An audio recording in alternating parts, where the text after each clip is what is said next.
আসসালামু আলাইকুম, স্বাগতম ব্রেকিং পয়েন্ট সংবাদে। আমি মোহাম্মদ রায়হান আজকের সব আন্তর্জাতিক খবর নিয়ে হাজির হয়েছি। শুরুতেই জানিয়ে দিব সংবাদ শিরোনাম, তারপর বিস্তারিত। 40টিরও বেশি যুদ্ধ কভার করেছি, কিন্তু 2025 খ্রিস্টাব্দের মতো বছর কখনো দেখিনি। ইরান ইসরায়েল যুদ্ধ, সর্বশেষ ঘটনাবলী। গাজায় যে 4 কারণে যুদ্ধবিরতি চান না উত্তর কোরিয়ার নেতানিয়াহু। যুদ্ধ প্রস্তুতির প্রদর্শনী, 2টি কৌশলগত ক্রুজ ক্ষেপণাস্ত্রের পরীক্ষা।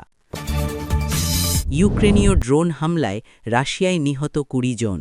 আসসালামু আলাইকুম, স্বাগতম জানাচ্ছি ব্রেকিং পয়েন্ট সংবাদে। আমি মোহাম্মদ কিবরিয়া।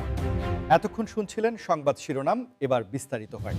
বর্তমান বিশ্বের ভূ রাজনৈতিক প্রেক্ষাপট যে কতটা জটিল এবং সংঘাতপূর্ণ হয়ে উঠেছে তা একজন প্রবীণ যুদ্ধ সংবাদদাতার সাম্প্রতিক মন্তব্যে খুব স্পষ্টভাবেই ফুটে উঠেছে, যিনি আক্ষেপ করে বলেছেন, 40টিরও বেশি যুদ্ধ কভার করেছি, কিন্তু 2025 খ্রিস্টাব্দের মতো বছর কখনো দেখিনি। এই উক্তিটি কেবল একটি সাধারণ মন্তব্য নয়, বরং এটি বর্তমান সময়ের ভয়াবহ অস্থিরতার একটি দলিল। কারণ গত কয়েক দশকে আমরা উপসাগরীয় যুদ্ধ, বলকান সংকট কিংবা মধ্যপ্রাচ্যের নানান উত্থান পতন দেখেছি, কিন্তু 2025 সাল যেন সব হিসাব নিকাশ উল্টে দিচ্ছে। বিশ্লেষকরা বলছেন, এই বছরে বিশ্বজুড়ে ছোট বড় মিলিয়ে যে পরিমাণ সংঘাতের দাবানল ছড়িয়ে পড়েছে তা আধুনিক ইতিহাসের পাতায় বিরল। বিশেষ করে প্রযুক্তির অপব্যবহার এবং প্রথাগত যুদ্ধের সীমানা পেরিয়ে হাইব্রিড ওয়ারফেয়ার বা মিশ্র যুদ্ধের বিস্তৃতি এই বছরটিকে অত্যন্ত বিপজ্জনক করে তুলেছে। ওই সাংবাদিক তার অভিজ্ঞতার ঝুলি থেকে জানিয়েছেন যে আগে যুদ্ধগুলো হতো নির্দিষ্ট সীমানায় এবং নির্দিষ্ট প্রতিপক্ষের মধ্যে, কিন্তু এখন যুদ্ধের কোনো নির্দিষ্ট ফ্রন্টলাইন নেই। সাইবার হামলা থেকে শুরু করে অর্থনৈতিক অবরোধ, এমনকি কৃত্রিম বুদ্ধিমত্তার ব্যবহার করে মিসাইল হামলা, সব মিলিয়ে এক অরাজক পরিস্থিতি তৈরি হয়েছে। সাধারণ মানুষের জীবনযাত্রা, আন্তর্জাতিক বাণিজ্য এবং কূটনৈতিক সম্পর্কগুলো 2025 সালে এসে যেভাবে ভেঙে পড়ছে তা এর আগে কখনো দেখা যায়নি। তিনি আরও উল্লেখ করেন যে বিশ্বের পরাশক্তিগুলোর মধ্যে যে ঠান্ডা লড়াই বা স্নায়ুযুদ্ধ এতদিন সুপ্ত ছিল তা এই বছরে এসে প্রকাশ্য রূপ নিয়েছে, যার ফলে ছোট দেশগুলো এই সংঘাতের আবর্তে জড়িয়ে পড়ছে।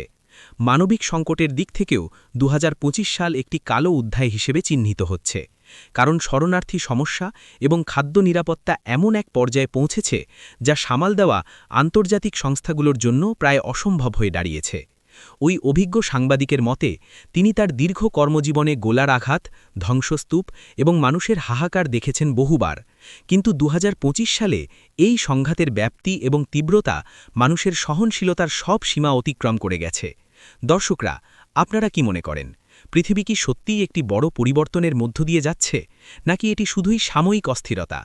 কমেন্ট করে আমাদের জানাতে পারেন এবং এমন বিশ্লেষণধর্মী খবরের জন্য চ্যানেলটি সাবস্ক্রাইব করে রাখুন।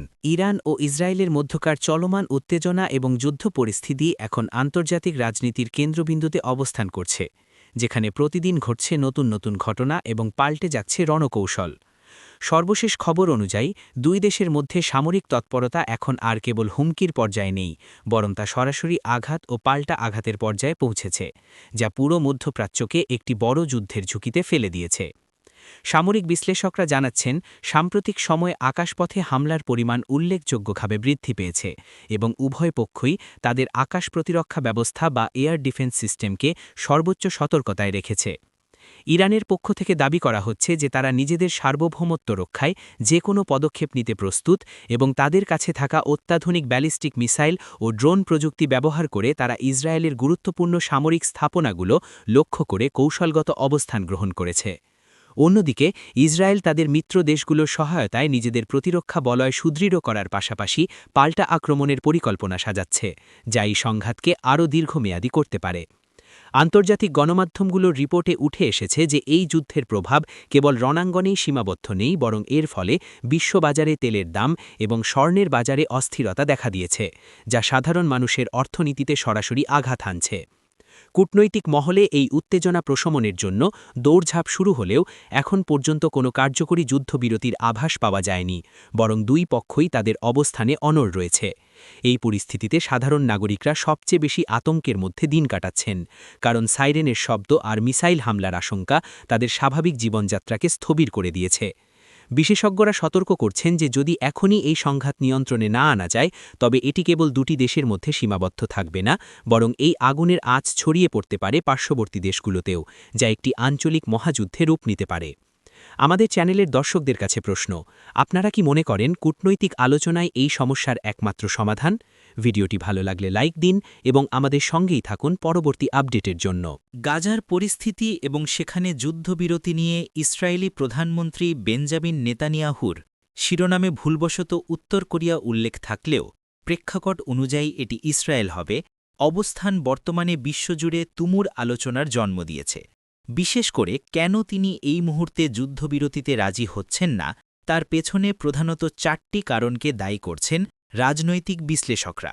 প্রথমত, হামাসের সামরিক সক্ষমতাকে সম্পূর্ণভাবে নিষ্ক্রিয় করা ছাড়া ইসরায়েল এই যুদ্ধ থেকে সরে আসতে চাইছে না, কারণ তাদের মতে হামাস যদি পুনরায় সংগঠিত হওয়ার সুযোগ পায় তবে তা ইসরায়েলের দীর্ঘমেয়াদী নিরাপত্তার জন্য বড় হুমকি হয়ে দাঁড়াবে। দ্বিতীয়ত, জিম্মি মুক্তির বিষয়টি ইসরায়েলি সরকারের জন্য একটি বিশাল চাপের কারণ হয়ে দাঁড়িয়েছে। নেতানিয়াহু মনে করছেন যে সামরিক চাপ অব্যাহত রাখলেই কেবল আলোচনার টেবিলে সুবিধাজনক অবস্থান তৈরি করা সম্ভব এবং জিম্মিদের ফিরিয়ে আনা যাবে, অন্যথায় যুদ্ধবিরতি হামাসকে পুনরায় শক্তি সঞ্চয়ের সুযোগ দেবে। তৃতীয় কারণটি হল নেতানিয়াহুর নিজস্ব রাজনৈতিক ভবিষ্যৎ এবং জোট সরকারের অভ্যন্তরীণ সমীকরণ। তার সরকারের উগ্র ডানপন্থী শরিকরা কোনোভাবেই যুদ্ধবিরতির পক্ষে নয় এবং তারা হুমকি দিয়েছে যে যুদ্ধ থামালে তারা সরকার থেকে সমর্থন প্রত্যাহার করে নেবে, যা নেতানিয়াহুর ক্ষমতাকে সরাসরি চ্যালেঞ্জের মুখে ফেলে দিতে পারে। চতুর্থত, গাজা উপত্যকায় একটি নতুন নিরাপত্তা বলয় বা বাফার জোন তৈরি করার কৌশলগত পরিকল্পনা রয়েছে ইসরায়েলের, যাতে ভবিষ্যতে আর কোনো বড় আক্রমণ ইসরায়েলের ভূখণ্ডে না হতে পারে। আর এই পরিকল্পনা বাস্তবায়ন না হওয়া পর্যন্ত তারা সামরিক অভিযান চালিয়ে যেতে চায়। আন্তর্জাতিক সম্প্রদায়ের পক্ষ থেকে মানবিক কারণে যুদ্ধবিরতির জন্য প্রবল চাপ থাকলেও এই 4টি কৌশলগত এবং রাজনৈতিক কারণে নেতানিয়াহু এখনই নমনীয় হতে নারাজ। এই বিষয়টি নিয়ে বিশ্বজুড়ে জনমত বিভক্ত হয়ে পড়েছে। কেউ কেউ মনে করছেন নিরাপত্তার স্বার্থে এই কঠোর অবস্থান জরুরি, আবার অনেকেই মনে করছেন মানবিক বিপর্যয় রোধে এখনই যুদ্ধ থামা উচিত। এই জটিল ভূ-রাজনীতির মারপেচে সাধারণ মানুষের দুর্ভোগ চরমে পৌঁছেছে, যা বিশ্ব বিবেকের কাছে এক বড় প্রশ্নবোধক চিহ্ন। আপনাদের মতামত কি? এই 4টি কারণ কি যুদ্ধ দীর্ঘায়িত করার জন্য যথেষ্ট যৌক্তিক? কমেন্টে বিস্তারিত লিখুন।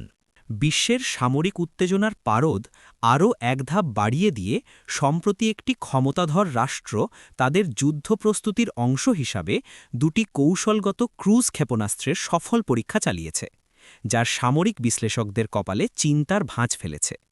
এই ধরনের মহড়া বা প্রদর্শনী সাধারণত প্রতিপক্ষ দেশগুলোকে একটি কঠোর বার্তা দেওয়ার জন্য করা হয়ে থাকে, এবং এবারের এই পরীক্ষাও তার ব্যতিক্রম নয়।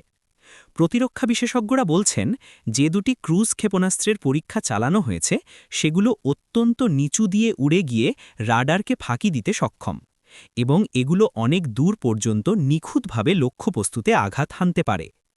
এই ক্ষেপণাস্ত্রগুলো কেবল সাধারণ বিস্ফোরক নয়, বরং কৌশলগত বা স্ট্র্যাটেজিক ওয়ারহেড বহনেও সক্ষম বলে ধারণা করা হচ্ছে, যা আঞ্চলিক ক্ষমতার ভারসাম্যে বড় ধরনের পরিবর্তন আনতে পারে।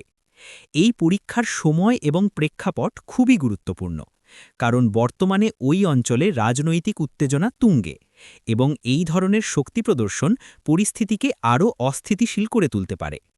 এই মহড়ার মাধ্যমে দেশটি প্রমাণ করতে চাইছে যে তাদের সামরিক সক্ষমতা আধুনিকায়ন করা হয়েছে এবং তারা যে কোনো ধরনের বহিরাগত হুমকি মোকাবিলা করতে সম্পূর্ণ প্রস্তুত। আন্তর্জাতিক পর্যবেক্ষকরা মনে করছেন এই ক্ষেপণাস্ত্র পরীক্ষা নিছক কোনো রুটিন মহড়া নয়, বরং এটি একটি সুস্পষ্ট সতর্কবার্তা, যাতে বলা হচ্ছে যে কোনো ধরনের আগ্রাসনের জবাব তারা দ্বিগুণ শক্তিতে দিতে পারে। এর ফলে প্রতিবেশী দেশগুলো এবং তাদের মিত্ররা নিজেদের নিরাপত্তা ব্যবস্থা জোরদার করতে বাধ্য হচ্ছে, যা ওই অঞ্চলে একটি নতুন অস্ত্র প্রতিযোগিতার জন্ম দিতে পারে। ক্রুজ মিসাইল টেকনোলজির এই উন্নতি প্রমাণ করে যে আধুনিক যুদ্ধক্ষেত্র এখন আর কেবল সৈন্য সংখ্যার উপর নির্ভর করে না, বরং প্রযুক্তির উৎকর্ষতা এবং নির্ভুল হামলার সক্ষমতাই এখন জয়ের মূল চাবিকাঠি। আপনারা যারা নিয়মিত আমাদের নিউজ দেখেন তারা নিশ্চয়ই বুঝতে পারছেন যে বিশ্বের সামরিক সমীকরণ কতটা দ্রুত পাল্টাচ্ছে। এই ধরনের সামরিক মহড়া কি বিশ্বশান্তির জন্য হুমকি নাকি এটি আত্মরক্ষার অধিকার? আপনাদের সুচিন্তিত মতামত আমাদের জন্য অত্যন্ত গুরুত্বপূর্ণ। যুদ্ধের ময়দান থেকে অনেক দূরে রাশিয়ার ভূখণ্ডে ইউক্রেনীয় ড্রোন হামলায় ২০ জনের নিহত হওয়ার খবরটি আধুনিক যুদ্ধের ধরন পরিবর্তনের একটি স্পষ্ট ইঙ্গিত দিচ্ছে, যা প্রমাণ করে যে এখন আর কোনো দেশই নিজেদের সীমান্তে সম্পূর্ণ নিরাপদ নয়। এই হামলাটি এমন এক সময় ঘটেছে যখন দুই দেশের মধ্যে সংঘাত নতুন মোড় নিচ্ছে এবং ইউক্রেন তাদের নিজস্ব প্রযুক্তিতে তৈরি ড্রোন ব্যবহার করে রাশিয়ার গভীরে আঘাত হানার সক্ষমতা অর্জন করেছে। নিরাপত্তা বিশ্লেষকরা জানাচ্ছেন, এই ড্রোনগুলো অত্যন্ত নিচু দিয়ে উড়ে যেতে পারে এবং এগুলোকে শনাক্ত করা রাশিয়ার আকাশ প্রতিরক্ষা ব্যবস্থার জন্য একটি বড় চ্যালেঞ্জ হয়ে দাঁড়িয়েছে। এই হামলায় ২০ জনের প্রাণহানির ঘটনাটি রাশিয়ার সাধারণ জনগণের মধ্যে এক ধরনের আতঙ্ক তৈরি করেছে এবং এটি ক্রেমলিনের ওপর যুদ্ধের কৌশল পরিবর্তনের জন্য অভ্যন্তরীণ চাপ সৃষ্টি করতে পারে।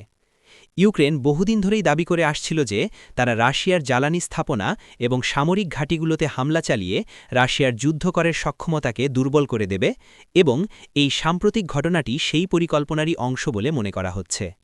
অন্যদিকে রাশিয়া এই হামলার তীব্র নিন্দা জানিয়েছে এবং একে সন্ত্রাসী কার্যক্রম হিসাবে অভিহিত করে কঠোর প্রতিশোধ নেওয়ার ঘোষণা দিয়েছে, যা আগামী দিনগুলোতে সংঘাতকে আরও রক্তাক্ত করে তুলতে পারে।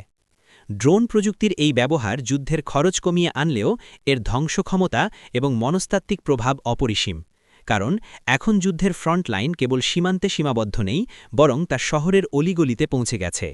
এই ঘটনায় আন্তর্জাতিক মহল উদ্বেগ প্রকাশ করেছে, কারণ বেসামরিক নাগরিকদের মৃত্যু যুদ্ধের নিয়মনীতির লঙ্ঘন এবং এটি মানবিক সংকটকে আরও গভীর করে তোলে। এই হামলা এবং পাল্টা হামলার চক্রে সাধারণ মানুষের নিরাপত্তা আজ সবচেয়ে বড় প্রশ্নের মুখে। ড্রোন যুদ্ধের এই নতুন অধ্যায় নিয়ে আপনাদের কী ভাবনা? ভিডিওটি ইনফরমেটিভ মনে হলে শেয়ার করতে ভুলবেন না। আজকের এই গুরুত্বপূর্ণ সংবাদ বিশ্লেষণ এখানেই শেষ করছি। আমরা চেষ্টা করেছি জটিল সব ভূরাজনৈতিক বিষয়গুলোকে সহজভাবে আপনাদের সামনে তুলে ধরতে। ভিডিওটি ভালো লাগলে লাইক দিন এবং আমাদের চ্যানেলটি সাবস্ক্রাইব করে বেল আইকনটি প্রেস করুন, যাতে পরবর্তী আপডেট সবার আগে আপনার কাছে পৌঁছে যায়। সবাই ভালো থাকবেন, সুস্থ থাকবেন এবং নিরাপদে থাকবেন। ধন্যবাদ সবাইকে।